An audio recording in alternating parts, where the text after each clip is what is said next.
How to change YouTube language on mobile. First off, launch the YouTube application and make sure that you're logged in with your account. After you're logged in, navigate to the bottom right corner and tap on your profile icon. Here, tap on the settings icon from the top right corner, and under settings, under account section, tap on general. Under general, if you swipe or scroll down a bit, there you'll find an option that says app language. Tap on it. So from this drop down box, scroll down and select the language according to your preferences.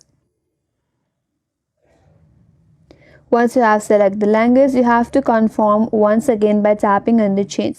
Here it says this will change in the language used in the application, including buttons, text, and dialogues. So once you confirm it, tap on change, and with that your language will be changed in the YouTube in your mobile device. And that's all for this video. Hope this video was helpful. If you're new to our channel, consider subscribing. Thank you for watching and stay tuned for more videos.